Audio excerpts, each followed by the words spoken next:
예, 오늘 우리 로마서 12장 1절부터 보시도록 그리 하겠습니다. 로마서 12장 1절입니다.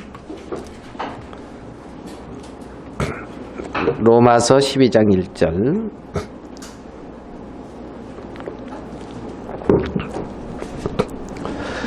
그러므로 형제들아, 내가 하나님의 모든 자비하심으로 너희를 권하노니 너희 몸을 하나님이 기뻐하시는 거룩한 산제사로 드리라.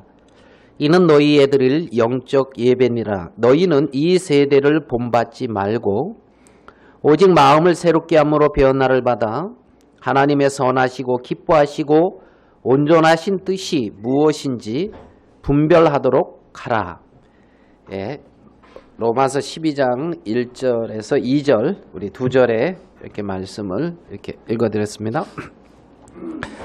뭐 짧은 말씀 이렇게 읽었어요. 우리 짧게 아마 이렇게 여기 12장 1절에 보면 그러므로 형제들아 내가 하나님의 모든 자비하심으로 너희를 이제 뭐라고 돼 있냐면 권하노니 이렇게 말씀이 이제 시작돼요. 권한다. 그러니까 바울이 로마의 형제 자매들에게 이제 이렇게 권한다는 거죠. 이렇게 좀 권하는 것 의미 아시겠죠? 이렇게 내가 너희를 권한다.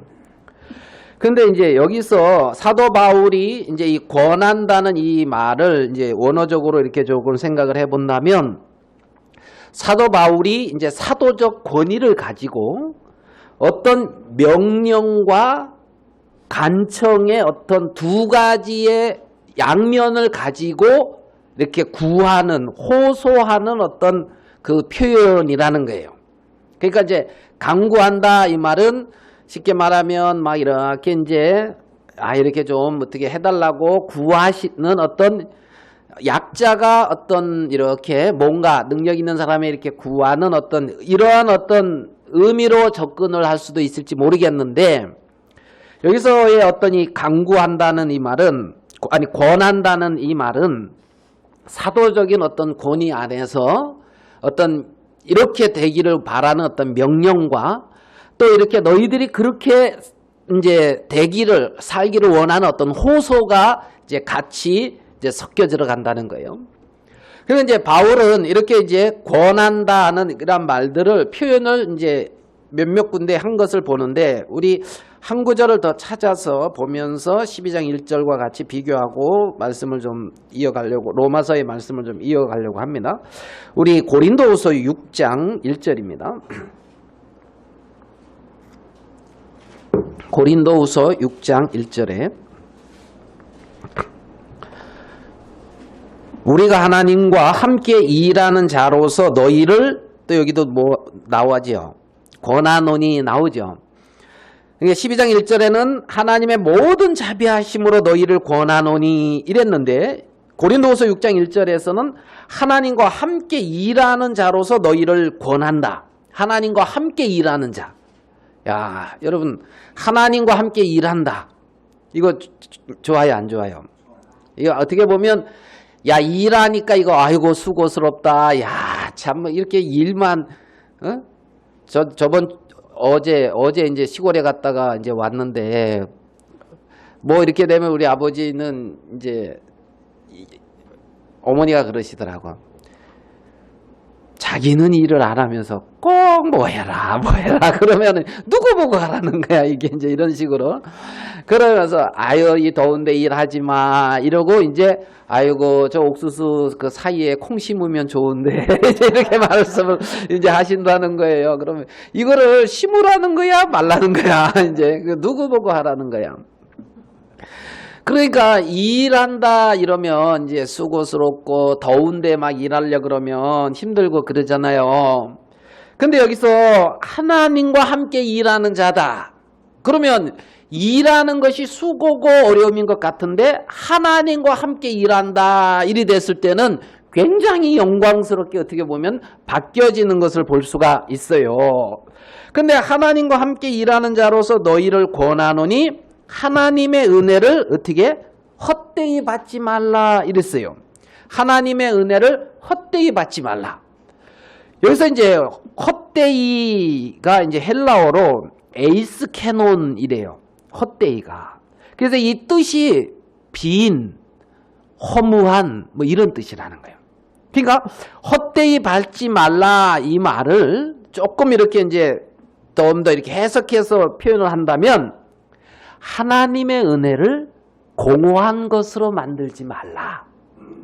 그러니까 이게 하나님의 은혜가 놀랍고 실제적인 것인데 공허하고 비어있는 이런 걸로 만들지 말라는 거예요. 그러니까 내가 하나님과 함께 일하는 자로서 너희를 권하노니 하나님의 은혜를 공허한 것으로 만들지 말아라. 헛된 것으로 만들지 말아라. 예전에 제가 통영이라는 곳, 동양의 나폴리라고 아시는가 모르겠어요. 뭐 여러분 중에도 그 회값 싼데 이렇게 생각할지 거기는 시장 가면 회 아주 저렴하게 아주 실컷 먹을 수 있는데 이렇게 생각하실지 모르겠는데 제가 거기서 살 때는 그런 걸 몰랐어요. 살 때 그런 거 알았으면 많이 이렇게 좀 누릴 건데. 근데 이제 그때 거기 통영에서 살 때에 우리 이제 같은 어떤 이제 선교회 이제 교회 체육대회를 이렇게 이제 하는데 그때 이제 마산 구역이 굉장히 컸어요. 마산구역, 창원구역, 거제구역, 진주구역, 거창구역.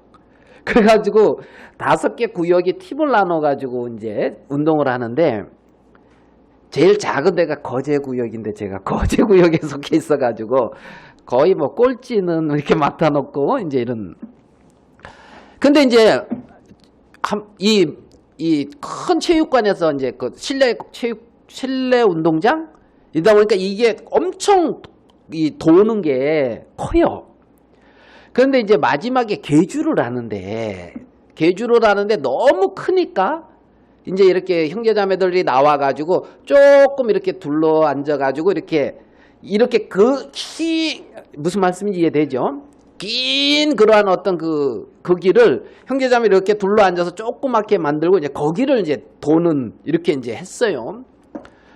근데 이제 마지막 주자로 이제 구역장 목사님이 뛰는 걸로 이렇게 돼 있고 구역장 목사님 전에 구역장 사모님이 뛰는 거예요. 무슨 말인지 되죠? 근데 목사님들이 승부욕이 대단하더라고요. 그때 마산에 그러니까 이제 덕이 충만한 이제 목사님이 이제 양으로서 덕이 충만한 목사님이 이제 거기 구역장으로 계셨는데 승부욕이 굉장하시더라고요. 그래서 뭐 저런 거에 목숨 걸 일 없는데 나는 뭐 이렇게 생각하고 있는데 그래가지고 이제 이렇게 뛰는데 그 목사님 가정이 운동을 다 잘하시더라고. 그래서 이제 그 딸도 학생 대표로 나오고 그러니까 이제 가족이 다 뛰는 거죠. 아니나 다를까 뛰는데 단연 1등으로 거의 이렇게 이제 해가지고 사모님이 딱 받았는데 사모님도 잘 뛰시더라고요. 키도 크고 잘 뛰시더라고. 근데 혜지 엄마 기억나? 근데 제가 말씀드렸죠. 이게 트랙이 이렇게 큰데 너무 크니까 이렇게 해서 형제들로 이렇게 트랙을 다시 만들었다고.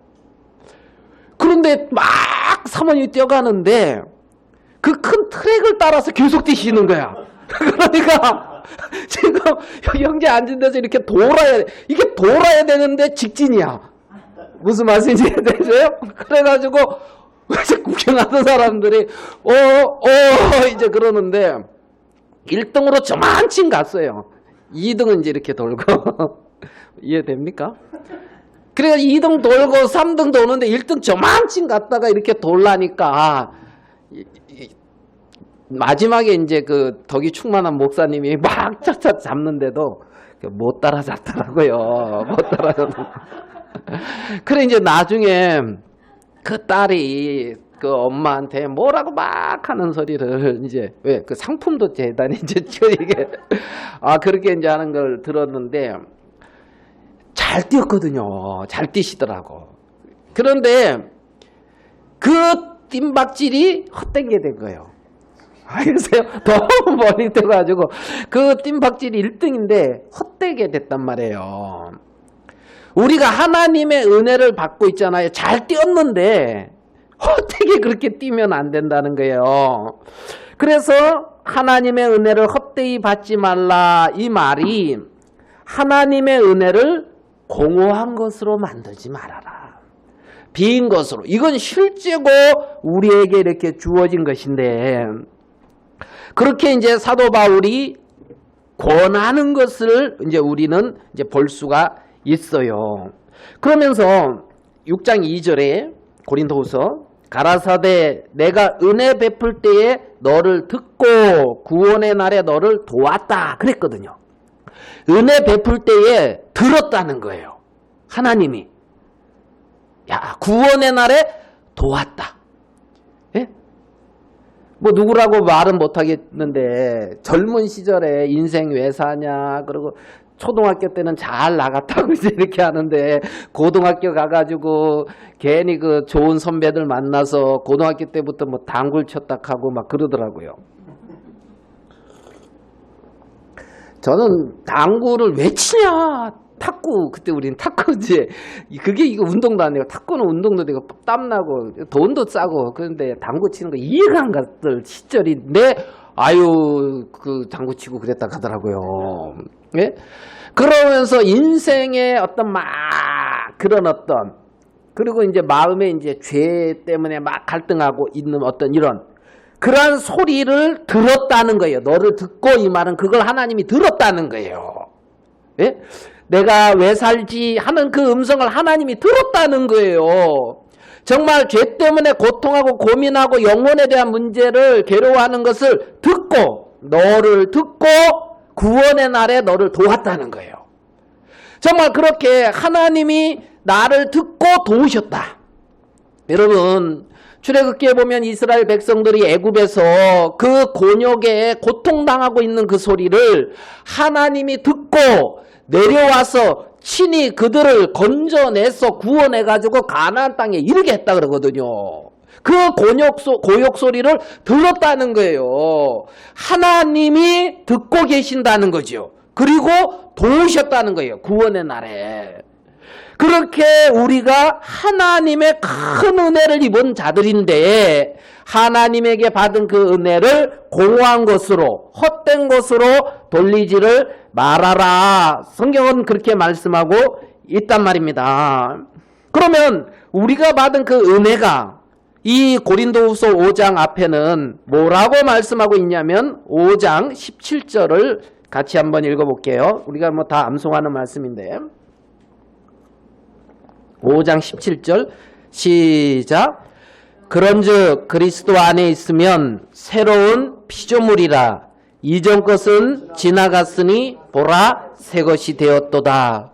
우리는 새로운 피조물, 새 것으로 변화된 어떤 그러한 은혜를 입은 자들이라는 거예요. 이전 것은 지나갔고 새로운 피조물, 새 것이라는 거예요. 새 것. 그러면서 하나님께서 이 모든 것이 하나님께로 났나니 저가 그리스도로 말미암아 우리를 자기와 화목하게 하고 우리에게 화목하게 하는 직책을 주셨다. 그러니까 그리스도 안에서 새로운 피조물로 새 것이 되게 했고 새 것이 되게 한 것으로만 끝난 것이 아니라 화목하게 하는 직책을 주셨다는 거예요. 화목하게 하는 직책. 예?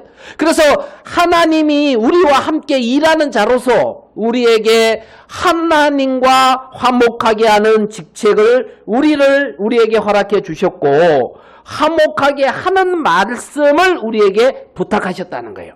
화목하게 하는 말씀을 새로운 피조물로서 화목하게 하는 직책을 주셨고 화목하게 하는 말씀을 부탁하셨다는 거예요. 여기. 자, 그러면서 하나님이 뭐라 그러냐면 20절에 고린도서 5장 20절에 이러므로 우리가 그리스도를 대신하여 사신에 대하여 하나님이 우리로 너희를 권면하시는 것 같이 그리스도를 대신하여 간구하노니 너희는 뭐라고요? 하나님과 화목하라. 하나님과 화목하라. 그러니까 하나님과 화목하게 하는 말씀을 우리에게 부탁하셨고 화목하게 하는 직책도 주셨고 새로운 피조물인데 그런데 너희들이 늘 하나님과 화목하라는 거예요. 예? 새로운 피조물로서 하나님과 화목된 어떤 그 삶. 자, 여기 봐봐요. 18절에 봐봐요. 18절에 모든 것이 하나님께로 났나니 저가 그리스도로 말미암아 우리를 누구와 화목하게 하시고 자기와 하나님과 화목하게 하시고. 첫 번째, 우리를 하나님이 하나님과 화목하게 했어요. 아멘 됩니까? 예. 그 다음에 19절 봐봐요. 이는 하나님께서 그리스도 안에 계셔서 그 다음에 뭐라 그랬어요? 세상을 하나님과 화목하게 했다 그랬어요. 세상을. 그러니까 우리가 하나님과 화목된 것도 사실이고 하나님은 이 세상에 속한 사람들을 그리스도와 화목되게 했다는 거예요. 지금 두 가지 화목이 나오고 있죠. 맞습니까? 성경에? 아멘 됩니까? 그러면 그 화목하게 됐는데 화목하게 된 사실을 지금 못 누리고 있다는 거예요. 세상 사람들이. 알겠습니까? 자기와 화목하게 했는데 화목하게 된 고린도 교회 형제자매들이 하나님과 화목을 못 누리고 있는 부분도 있다는 거예요. 그리고 세상 사람들이 하나님과 화목을 못 누리고 있다는 거지요. 너희들이 세상 사람들을 하나님과 화목하게 하기 전에 내가 강구하노니 너희는 하나님과 화목하라는 거예요. 하나님과 화목하라는 거예요. 그리고 하나님과 화목된 삶 속에서 세상을 하나님이 그리스도로 말미암아 하나님과 화목되게 했는데 그 화목하게 하는 직책을 하나님과 화목된 삶 가운데서 충실히 행해 나갈 수가 있다는 거예요. 그러니까 하나님의 자녀들은 어디 가서 분쟁을 일으키고 문제를 일으키는 자들이 아니고 성경적으로 하면은 화목해 하는 직분을 가졌고 화목해 하는 일을 하는 사람들이 하나님의 자녀라고 할 수가 있단 말이에요. 예? 그러면 그 일을 감당하는 것이 하나님과 화목된 삶에서 하나님과 화목된 가운데서 그래서 강구하노니 너희는 하나님과 화목하라. 21절 하나님이 죄를 알지 못하신 자로 우리로 대신하여 죄를 삼으신 것은 우리로 하여금 저희 안에서 하나님의 뭐가 되게 하려 하냐면 의가 되게 하려 했다 그랬어요. 하나님의 의가. 그러니까 우리는 하나님의 의라는 겁니다. 하나님의 의는 예수 그리스도고 우리도 하나님의 의라는 거예요. 하나님의 행하신 바, 만드신 바, 새로운 피조물, 하나님의 의라는 거죠. 그래서 하나님과 화목되게 하는 그 일을 이제 감당할 수가 있는 거예요. 제가 이 하나님의 의에 대해서 이렇게 하면서 마르틴 루터의 좀 간증이 생각이 나서 제가 좀 한번 읽어드려 볼게요. 마르틴 루터 아십니까? 아시죠, 강의제? 마르틴 루터. 1517년에 비덴베르크 거기에 95개조 반박문 10월 31일 날 팍 해가지고 로마 교황 면죄부 파는 거 이런 거 비판하면서 종교 개혁을 일으킨 마르틴 루터가 1517년에 그 일을 했는데 1513년인가 그때부터 비텐베르크 대학에서 수도사거든요. 거기서 이제 교수로서 또 신학 교수로서 이제 로마서를 강해를 했어요. 그래서 로마서 강의하면서 이 마르틴 루터가 로마서 1장에 복음에는 하나님의 의가 나타나서 믿음으로 믿음에 이르게 하나니 기록된 바 오직 의인은 믿음으로 말미암아 살리라 하는 그 말씀이 마음에 이렇게 풀어지면서 이제 그가 이제 그 빛과 어둠, 진리와 어떤 거짓 이런 것들이 이제 더 분별되게 되어지고 말씀 안에서 영적인 이제 싸움을 싸우고 개신교가 이제 이렇게 시작되는 그래서 이제 그 마르틴 루터를 이제 우리가 그렇게 귀한 이제 하나님의 일꾼으로 보는데 마르틴 루터의 그 어떤 그 간증을 잠깐만 한번 읽어드려 볼게요. 나는 로마서를 이해하기를 간절히 원했다. 그리고 아무것도 막히는 부분이 없다.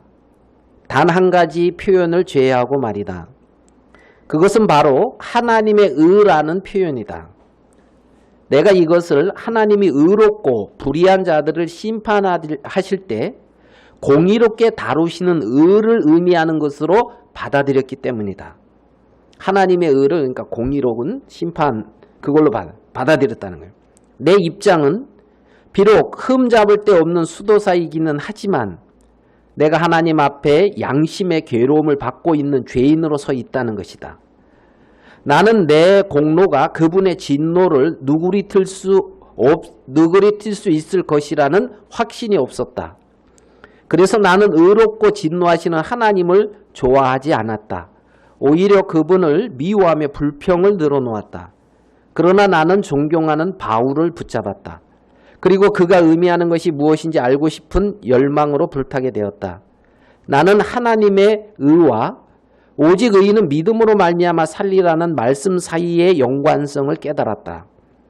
그러자 하나님의 의가 은혜와 순전한 긍휼을 통해 믿음을 통해 우리를 의롭게 하시는 의라는 것을 이해할 수 있었다.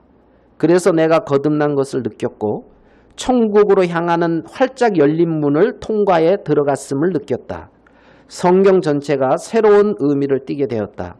전에는 하나님의 의가 나를 증오로 채웠지만 지금은 표현할 수 없이 더 큰 사랑 안에서 즐겁고 달콤한 것이 되었다.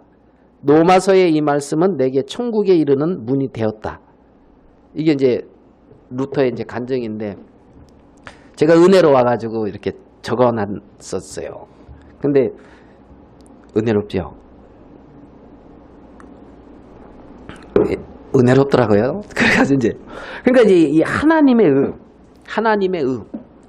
그러니까 우리가 하나님의 또 의가 됐다는 거예요. 우리가. 제가 오늘 로마서를 이제 읽었는데요.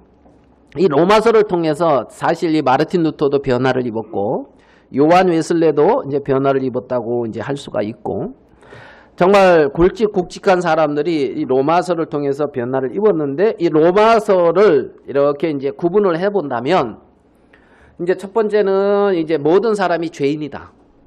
그거를 이제 선포를 해요. 근데 두 번째는 그렇기 때문에 율법의 행위로 의롭다함을 얻을 수가 없고 믿음으로 의롭게 되는 것이다. 아브라함도 성경이 무엇을 말하느냐? 믿음으로 의롭게 된다. 그러면서 믿음으로 의롭게 되었으니까 이제 하나님과 화평을 누려라. 화평을 누리는 데 있어서 그리스도와 하나님과 연합된 삶이 아니었을 때는 화평이 누리는데 제대로 못 누리니까 로마서 6장에서는 이제 그리스도와의 어떤 연합, 함께 죽고 또 새 생명 가운데 행하는 연합과 로마서 7장의 율법, 인간의 의로 하나님을 섬기는 그러한 부분들의 어떤 한계성 안에서 율법에서의 어떤 그런 해방, 그 다음에 이제 그러면서 이제 로마서 8장의 어떤 성화라 그래야 되나요? 이제 거룩한 어떤 이런 속에 그리스도 안에 이제 들어가면서 그 삶, 그 다음에 이제 그 유대인의 어떤 경륜이 이제 9장, 10장, 11장에 유대인의 경륜이 나오고 오늘 읽은 이제 12장부터 그 8장에서 12장으로 연결된다. 예를 들어서 9장, 10장, 11장 유대인의 경륜을 빼버리면 8장에서 그래서 12장에서부터 이제 그리스도 안에 있는 사람들의 어떤 그 삶, 이게 이제 12장, 13장, 14장 이렇게 나온단 말이에요. 15장에서 이제 서로 16장에서 이제 서로 안부를 물으라. 이제 서로 이렇게. 그렇게 이제 구조를 우리가 이제 살펴볼 수가 있는데 12장 1절에 보면 이렇게 시작이 돼요. 그러므로 그래요. 뭐로요? 그러므로. 그렇게 시작되죠. 그러므로 이 말은 앞에 일어난 어떤 일들로 인하여 이제 앞으로 이제 그거랑 이어서 하고 싶은 말을 하는 거잖아요. 맞습니까? 자, 그러면 이제 그러므로로 시작되는 1절이 그러므로 시작되는 말씀들이 몇 개 있어요. 그 중에 이제 한번 로마서 2장 1절로 가봐요. 로마서 2장 1절.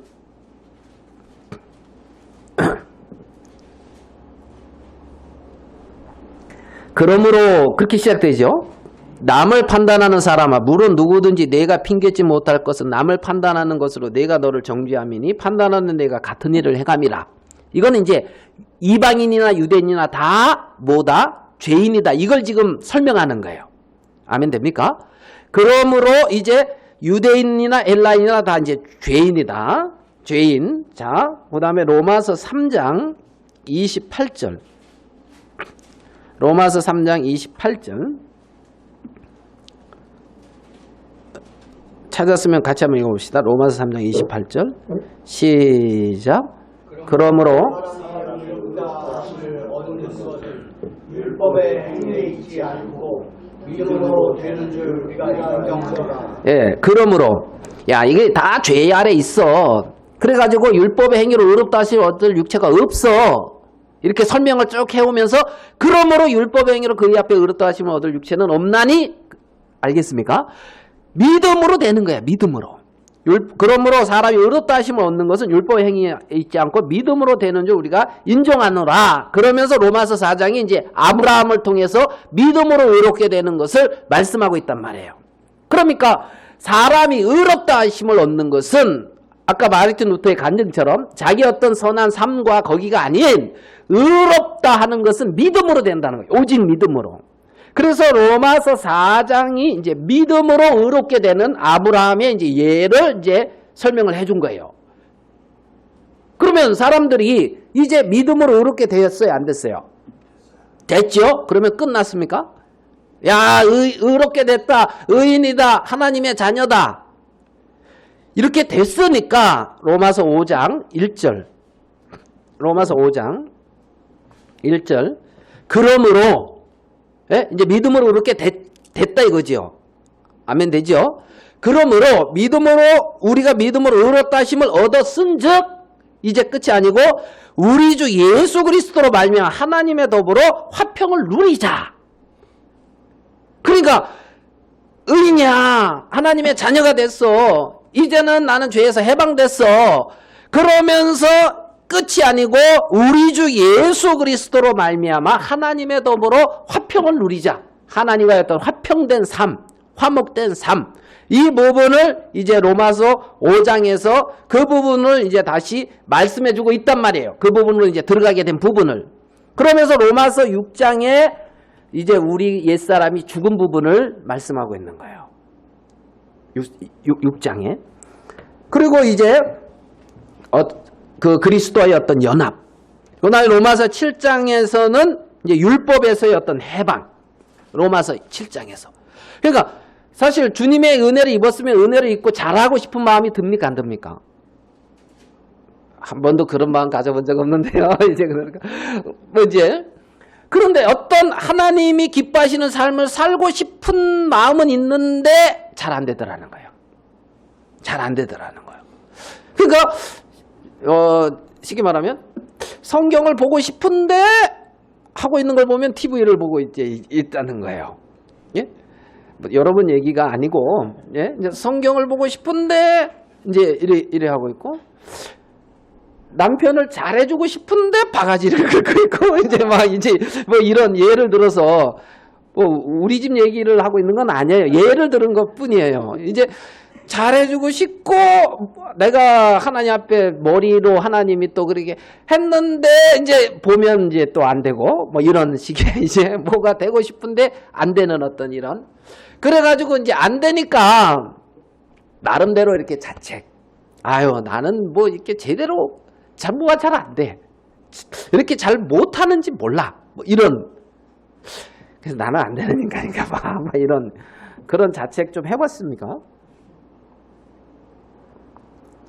로마서 이제 7장에서 어떻게 이제 바울은 이걸 이렇게 이제 정리를 하냐면요. 로마서 7장에서 우리 육신은 죄의 법을 섬긴다. 내 마음으로는 하나님의 법을 섬긴다. 그러니까 육신하고 마음하고 이렇게 나눠요. 그러니까 내 마음은 여러분 내 마음은 하나님의 법을 기뻐해요. 하나님의 법을.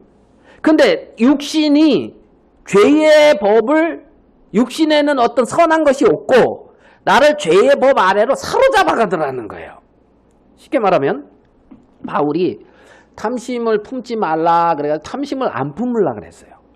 나는 그래서 탐심 안 품는 것을 원해요. 내 마음은. 알겠습니까? 탐심을 안 품는 걸. 그래서 안 품는 걸 원하거든.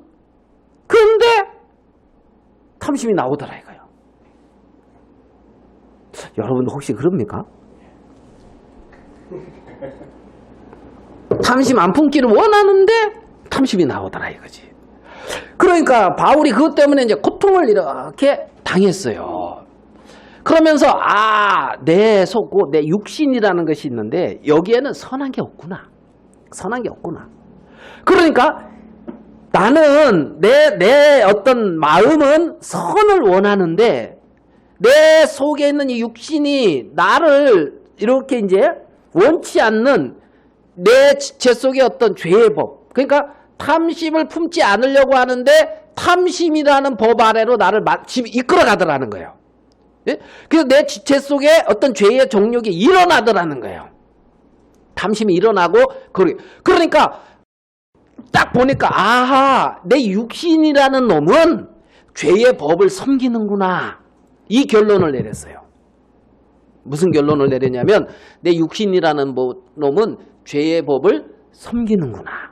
죄의 법을. 그러니까 자, 요것이 핸드폰인데 요것을 놓으면은 이렇게 놓으면 이게 어디로 가요? 이렇게 여기 손에서 딱 놨어요. 예? 이게 이렇게 넣으면 이게 밑으로 가죠. 이게 여러분 이거 아셔요? 이거 밑으로 떨어지는 거? 100번 하면 몇 번 밑으로 떨어져요? 한 번은 위로 안 올라가나요? 이게 법칙이라고요. 법칙. 이게 법칙이라는 것은 변치 않는 거예요. 이런 어떤 법칙이 있다는 거예요. 법칙. 예? 그러니까 내 육신이라는 놈은 죄의 법을 섬긴다는 거예요. 그러니까 좋은 물건이 딱 있잖아요. 그러면 탐심이라는 게 일어나요, 안 일어나요? 100번 딱 만났어요. 몇 번 일어나요? 이게 일어난단 말이에요. 그게 법이라는 거죠. 법칙. 그러니까 이거를 그런데 내 마음은 하나님을 법을 기뻐한다는 거예요. 내 마음은. 그러면 지금 두 가지가 있잖아요. 두 가지가. 그러면 하나는 이게 뭐예요? 사람들이 두 가지가 있는데 그 어떤 요 육신을 변화시켜가지고 하나님이 기뻐하는 쪽으로 끌어가려고 하니까 자꾸 실패하더라는 거예요. 왜냐하면 그거는 뭐와 마찬가지냐면 요것이 떨어졌는데 한 번이라도 좀 위로 올라가게 해보려고 여기다가 애쓰는. 예? 그러면 우리 김종수 형제는 풍선 다룰 거예요. 헬륨 넣어가지고 위로 올라가지 이제 이렇게. 그러니까 요게 이렇게 위로 올라가는 이게 변화가 아니고 이놈은 이렇게 늘 떨어지는구나. 여기에 대해서 기대를 놓는 거예요. 그래서 이제 자 봐봐요. 로마서 8장으로 이제 가봐요. 로마서 8장. 우리 같이 한번 읽어볼게요. 로마서 8장 1절. 같이 한번 읽어볼게요. 8장 1절. 시작. 그러므로 이제 그리스도 예수 안에 있는 자에게는 예수 안에 들어온 자에게는 정죄가 있대요, 없대요? 야, 너 탐심 그렇게 하고 막 그래? 막 이렇게 이제 정죄가 없다는 거예요. 왜냐하면 이거에 대해서 나도 기대를 안 해. 여기에 대해서. 이놈은 늘 이런 게 일어나. 늘 성경 읽고 누가 재밌다 하면서 이 드라마 틀으면 마음에서 늘 드라마 보고 싶은 마음이 일어난다 안 일어난다? 요즘 예대로 한다면 야구로 예를 들어서 야구 이제 뭐 누가 야구 어디 줘 그러면은 그게 이렇게 돌아간다 이거예요. 돌아간다 마음에. 그런데 결코 정죄가 없다. 정죄가. 왜냐하면 그 육신은 이미 죄에 오염된 세계이기 때문에 여기에서 뭐 기대할 수 있는 것은 아무것도 없다는 거예요. 육신은. 근데 하나님은 우리에게 새 마음을 줬다는 거예요.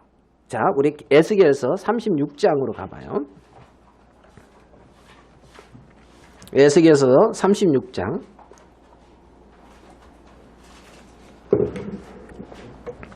36장 26절. 또 26절에 새 영을 너희 속에 두고 뭘 뒀다고요? 새 영을. 또 새 마음을 너희에게 주되. 새 마음을 줬다 그랬죠. 새 영을 줬고 새 마음을 줬죠. 그 다음에 너희 육신에서 굳은 마음을 뭐하고? 죄하고. 그러니까 우리 육신이 죄에 팔렸고 죄의 그 가운데서 선한 것이 없다고 로마서 7장에서는 얘기했는데 그러한 굳은 것을 죄하고 뭐라고요? 부드러운 마음을 줄 것이며. 그러니까 지금 새 영과 새 마음을 주었다는 거죠. 그거는 새로운 피조물이라는 거예요. 새로운 피조물. 그러니까 내 안에 옛것 아닌 새 것이 뭔가가 있다는 거예요. 새 마음. 그게 실상이라는 거지. 그게 새 것. 그러면서 줄 것이며 또 새 신을 너희 속에 두어 새 신 너희 속에 두어 너희로 내 율례를 행하게 하리니 너희가 내 규례를 지켜 행할지니라. 내가 너희 열조에게 준 땅에 너희가 거하여 내 백성이 되고 나는 너희 하나님이 되리라. 성경은 이렇게 말씀하고 있거든요. 그러니까 우리 속에 새 마음과 새 신이 들어왔다는 거죠. 새 마음과 새 신. 그래서 새로운 피조물이다. 성경은 그렇게 말씀하고 있단 말이에요. 그리스도 안에서, 그러므로 그리스도 예수 안에 있는 자에게는 결코 정죄가 없다는 거예요. 새 마음이 들어왔고 성령으로 인쳐줬는데. 그러면 이 지금 정확하게 두 개를 지금 바울은 굽이 갈라지듯이 나누고 있는 거예요. 내 육신의 어떤 그것이 결코 하나님을 기쁘시게 할 수 없다는 거예요. 육으로 난 것은 육이라는 거예요. 알겠습니까? 그렇기 때문에 하나님은 새 마음을 주었고 새 영을 주었다는 거죠. 그게 거듭난 하나님의 자녀들의 실제의 모습이라는 거예요. 실제의 모습. 그래서 그 새 마음 가운데, 새 영 가운데 행하면 뭐가 오냐면 평안과, 알겠어요? 평안과 힘이 오는 거예요. 근데 육신의 마음과 육신에 따라 이끌어 살면 뭐가 오냐면은 공고와, 예? 궁핍과 공고, 이게 오는 거란 말이에요. 환난과 공고가. 아멘 됩니까? 예? 구원받지 않는 사람들과는 이미 이제 거듭난 사람들이 이렇게 달라졌다는 거지요. 그러므로 그리스도 예수 안에 있는 자에게는 결코 정죄가 없나니. 자, 그러면서 얼마 전에 이제 자, 한번 더 읽어볼게요. 8장 31절을 봐봐요. 로마서 8장 31절. 그런즉 이 일에 대하여 우리가 무슨 말하리요? 만일 하나님이 우리를 위하시면, 그 다음에 읽어봐요. 누가 우리를 대적하리요? 자, 여기 보면 누가 우리를 대적하리요? 누가 우리를 대적하리요? 그 다음에 33절. 여기 누가라는 것을 초점을 주고 지금 보고 있는 거예요, 제가. 누가 능히 하나님의 택하신 자들을 송사하리요? 자, 누가 대적하리요? 누가 송사하리요? 다 34절. 누가 뭐라 그랬어요? 정죄하리요. 그러니까 누가 대적하리요? 누가 송사하리요? 누가 정죄하리요? 그 다음에 35절. 누가 우리를 그리스도의 사랑에서 끊으리요? 누가 사랑에서 끊으리요? 지금 누가 그렇게 할 거냐고 묻고 있잖아요. 할 수 있는 게 있어요, 없어요? 없지요. 자, 제가 로마서 8장을 한번 읽어볼게요. 그러므로 이제 그리스도 예수 안에 있는 자에게는 결코 정죄함이 없나니. 39절. 다른 아무 피조물이라도 우리를 우리 주 그리스도 예수 안에 있는 하나님의 사랑에서 끊을 수 없으리라. 그 두 절을 딱 이어봐요.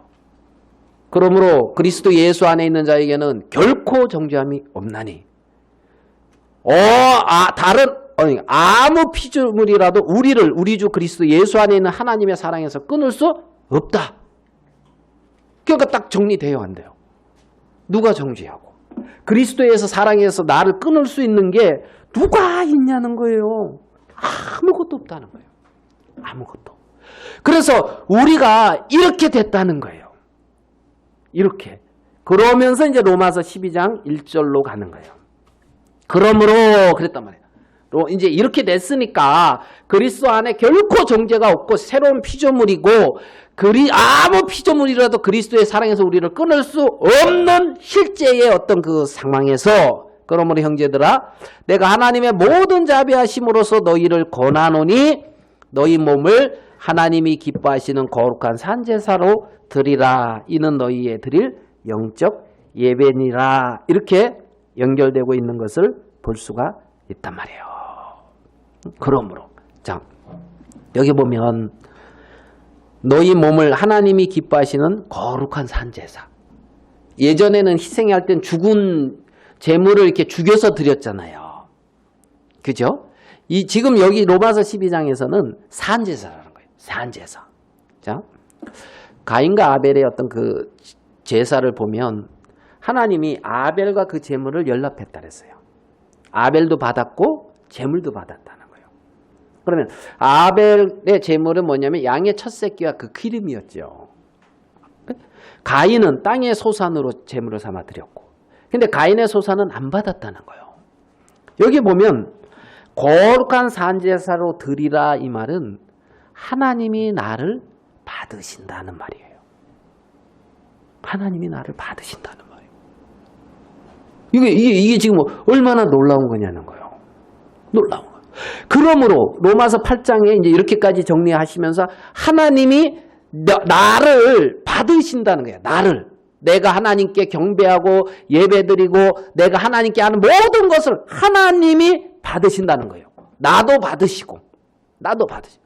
그러니까 예수 그리스도를 통해서 예수 그리스도를 기뻐하시고 그 다음에 그리스도로 옷 입은 이 새로운 피조물 하나님의 자녀 그거를 기뻐하시면서 하나님이 받으신다는 거예요. 받으신다는 거예요. 그러니까 이게 얼마나 놀랍냐는 거지. 놀라면 이것이 거룩한 산제사로 드리라. 이는 너희의 드릴 영적 예배니라. 자, 2절로 보겠어요. 이제 로마서 12장 2절.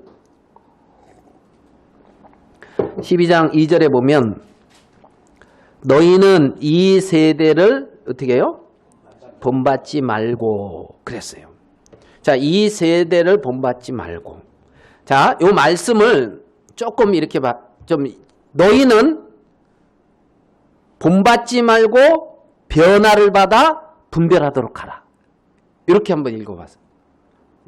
무슨 말씀인지 이해되죠? 너희는 본받지 말고 변화를 받아 분별해라. 자, 본받지 말라는 것은 뭐예요? 이 세대. 그죠? 이 세대를 본받지 말고 변화를 받으라는 건 뭐예요? 여기서 보니까 오직 마음을 새롭게 함으로 변화를 받으라 그랬죠. 맞습니까? 예. 마음을 새롭게 함으로 변화를 받아 하나님의 선하시고 기뻐하시고 온전한 뜻이 무엇인지 분별하도록 하라. 성경은 이렇게 말씀하고 있어요. 자, 그러면 이 세대 너희가 패역한 세대에서 구원을 얻으라. 이제 이런 말씀도 있고. 자, 이 세대는 이 세상을 한번 봐. 이 세상은 사람들에게 무엇인가를 이렇게 요구하지 않아요? 요구하지요. 뭐가 자격을 갖추는 것도 요구할 뿐만 아니라, 그러니까 사실 우리가 그러니까 이 세상은 진화론을 한번 봐봐요. 진화론이 이렇게 조금씩 변화되는 거죠. 맞습니까? 그래가지고 이제 온전해지잖아요.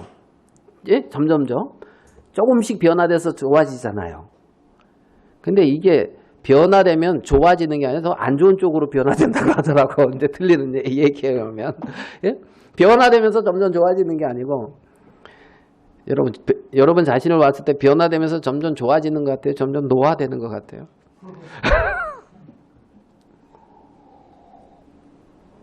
예? 딴 사람한테 물어봐. 이건 김종수 형제한테 물어봐야 돼. 요즘 부쩍 그런 말 잘 쓰는 것 같아. 예전 같지 않다는 말을 잘 쓰는 것 같더라고요, 이게. 그러니까 예전 같지 않다 이 말이 엄청 좋아졌다는 말이에요. 지금 뭔가 안 좋아졌다는 말이에요. 진화됐는데?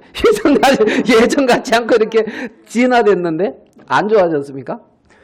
그러니까 세상은 지금 뭔가 자꾸 나를 이렇게 조금 부족한 것을 채우고 못하는 것을 뭔가 이렇게 잘하고 이렇게 해서 뭔가 이런 거 이렇게 되는 걸 이제 마치 변화라고 생각을 하죠. 세상은. 여러분이 그렇다는 게 아니라. 그리고 세상은 그렇게 요구해야 안 요구해요? 요구한다니까요. 근데 성경은 이 세대를 본받지 말고 그랬어요. 성경은. 그러면 그것을 본받지 말라는 얘기예요, 이 말은. 그러면 본받지 말고 이 말은 지금 너를 조금씩 변화시키고 바꿔가고 막 이렇게 해서 이렇게 세상이 흘러가는 이것을, 이 흐름을 본받지 말라는 거예요. 이 세대를 본받지 말고 성경은 이렇게 말하고 있으니까. 이 세상에서 나오는 것은 뭐 육체의 정욕과 안목의 정욕, 이생의 자랑 뭐 이런 것이기도 한데 이 세대를 본받지 말고 그 다음에 마음을 새롭게 함으로 변화를 받으라 그랬어요. 뭘 새롭게 함으로 변화를 받는다고요? 마음을 새롭게 함으로. 대체 이 말이 뭔 말인가? 이 세대를 본받지 말고 마음을 새롭게 함으로 변화를 받으라. 변화를 받으라. 그러면 대체 1차적으로 우리가 이렇게 생각해요. 아 그래 내가 요즘 뭘로 예를 들까요? 야구로 예를 들까요? 요즘 내가 야구에 너무 빠져 살아. 네? 이제 예를 들어서요. 야구에 너무 빠져 살아. 그러니까 제 예전에 뭐 이제 뭐지? 이거 뭐죠? 골프. 우리 중에 골프도 이렇게 운동삼아 치시는 분 있잖아요. 이제 이렇게 사업상 이렇게. 난 그게 왜 운동이 되는지 이해가 안 됐는데 저도 딱 한 번 이렇게 한번 휘둘러 봤어요. 이렇게. 그러니까 운동이 되더라는 거. 걷지 않아도 이게 다리에 힘이 가더라고. 그래서 이게 운동이 이런 건 아니겠죠. 이제 그렇지만 아이가 이게 쉬운 일은 아니더라고. 이렇게 휘두르니. 어릴 때 자치기 잘 됐는데 이게 이제 자치기 구슬치기 잘했거든요. 구슬치기 구멍에 이렇게 딱 넣고 이렇게 하는 거 그런 거 해봤잖아요. 어려서부터 이제 우리가 자치기 구슬치기 뭐 이런 거 다 해본 솜씨라 그래가지고 아마 우리 그 골프를 잘 치나 봐요. 우리나라 사람들이. 예. 그래 이제 야 내가 요즘 골프에 너무 빠져서 한다. 아니면 내가 요즘 TV에 아니면 내가 요즘 너무 뭐지 야구에 이러면은 좀 아유 그러지 말고 그러면 이제 변화되면 우리는 그런 거에서 조금 좀 기도하는 모습 알겠어요?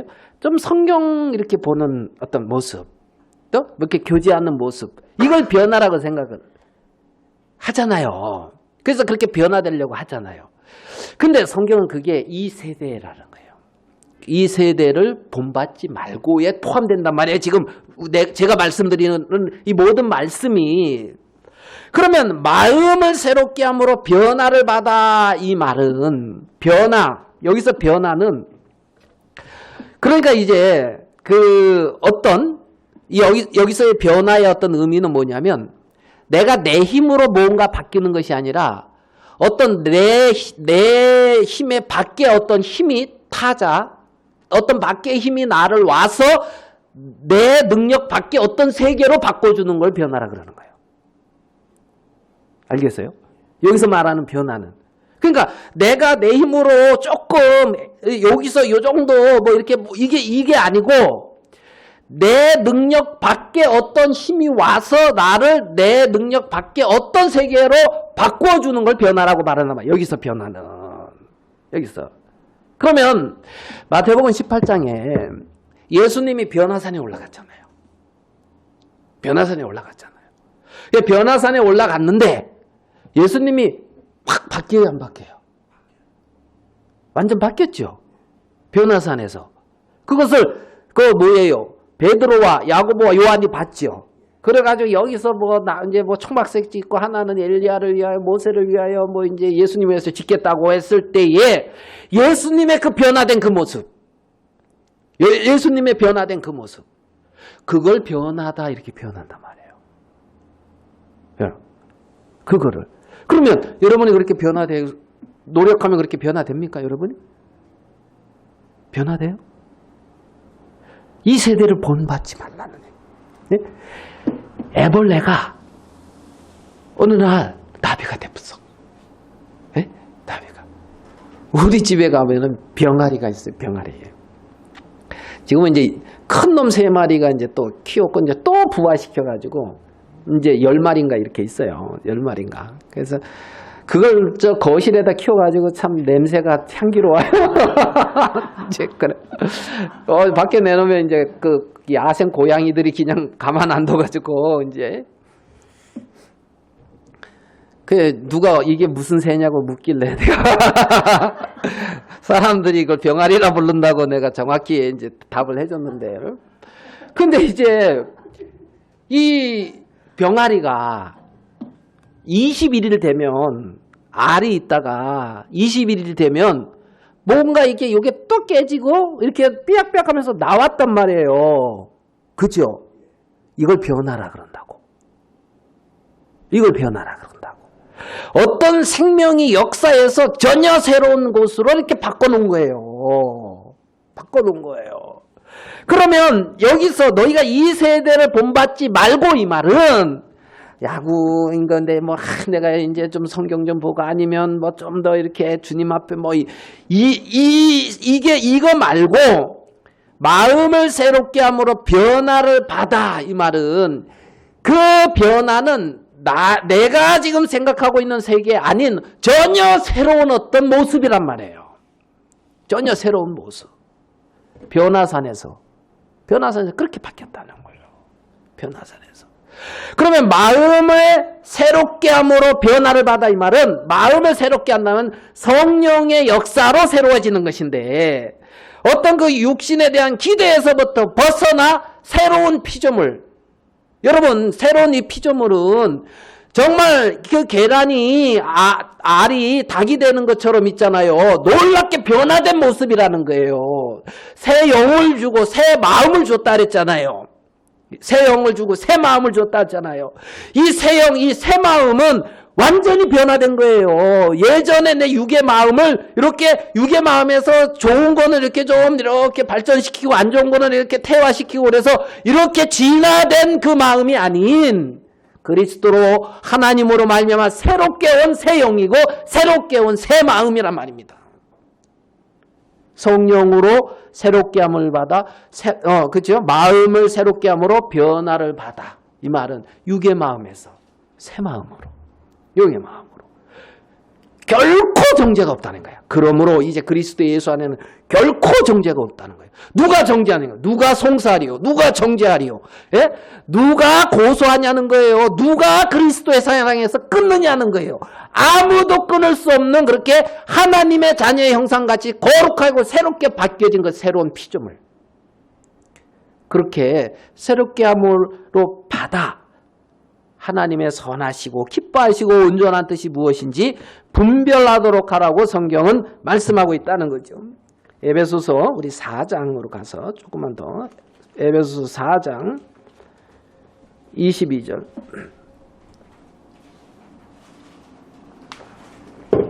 신약성경 에베소서 4장 22절. 너희는 유혹의 욕심을 따라 썩어져가는 구습을 쫓는 옛사람을 어떻게 해요? 벗어버리고. 옛사람을 변화시키고가 아니라 뭐하고? 벗어버리고. 오직 심령으로 새롭게 되어 하나님을 따라 의와 진리의 거룩함으로 지으심을 받은 뭐를 입으라? 새 사람을 입으라. 옛사람을 벗어버리고 새사람을 입어라. 이게 심령으로 변화를 받는 거란 말이에요. 옛사람에 대한 기대를 끊어버리고, 여기서는 이거는 10번 놓으면 다 밑으로 떨어져요. 올라가지 않는다고요. 우리 육신이 하나님을 기쁘시게 할 수 없다고요. 우리 육신에서 하나님이 받을 수 있는 게 없다고요. 가인은 땅의 소산으로 하나님 앞에 드렸지만 하나님이 받을 수가 없었다는 거예요. 그렇기 때문에 그리스도로 말미암아 이제는 누가 정죄하냐는 거예요. 새로운 피조물이 됐고 새 생명을 가졌고 새 마음을 가진, 그래서 성령으로 봉인된 새로운 그런 나로 하나님 앞에 나가는 거예요. 결코 정죄가 없단 말이에요. 누가 그 주님의 사랑에서 나를 끊느냐는 거예요. 끊느냐는. 그렇게 변화를 받으라는 거예요. 그렇게 변화를 받아라. 옛사람에서 옛사람을 벗어버리고 새 사람으로 새 사람으로. 새 사람을 입으라. 새 사람을. 그래서 그 새 사람에게 기대를 두면서 성령의 열매가 맺어지는 거예요. 그분이 역사하셔서. 그분이. 자, 우리 본문으로 돌아와서요. 새롭게 함으로 변화를 받아 하나님의 선하신 뜻. 하나님의 선하신 뜻. 하나님의 선하시고 뭐라 그래 되냐면 기뻐하시고 온전한 뜻이 무엇인지 분별하도록 하라 그랬는데 이걸 좀 나눠보자고요. 하나님의 선하신 뜻이 무엇인지 분별하도록 하라. 하나님의 기뻐하시는 뜻이 무엇인지 분별하도록 하라. 하나님의 온전한 뜻이 무엇인지 분별하도록 하라. 요거를 좀 나눠 쪼개보자고요. 알겠습니까? 하나님의 선하신 뜻이 무엇인지 분별하도록 하라. 하나님의 선하신 뜻. 하나님. 이 일은 하나님이 행하셨다. 하나님이 행하신 일이다. 하나님이. 나를 이렇게 거룩하고 온전하게 새 사람을 있게끔 한 것은 누가 행하신 일이다? 하나님이 행하신 일이다 이거예요. 그게 하나님의 선하신 일이란 말이에요.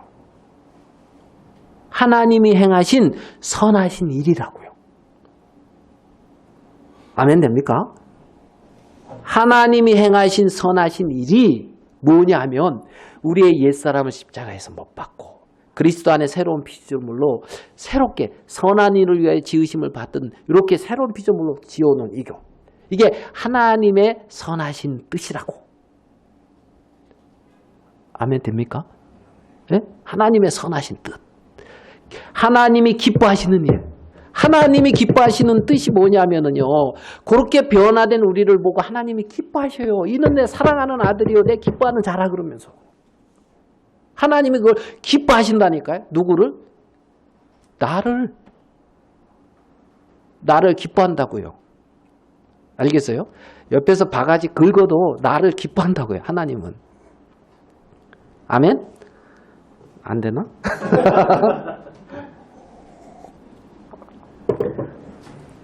하나님이 우리를 기뻐하시고 우리도 하나님을 기뻐하시는 거예요. 그분을 기뻐하고 그분께 영광을 돌리는 거예요. 하나님의 그러한 어떤 온전하신 하나님이 우리를 화목하고 기뻐하시고 알겠습니까? 하나님의 생명이 우리를 통해서 나타나고 하나님과 우리와 함께하는 어떤 이 부분 이것을 하나님이 그렇게 기뻐하신다는 거죠. 하나님의 선하시고 기뻐하시고 온전한 뜻 하나님과 화목된 삶을 살아가는 것. 아담과 하와를 하나님이 지으셨을 때 하나님과 관계를 맺기 위해서 지으신 거잖아요. 태초에. 알겠어요? 그것을 누구지? 마귀 때문에 잃어버렸잖아요.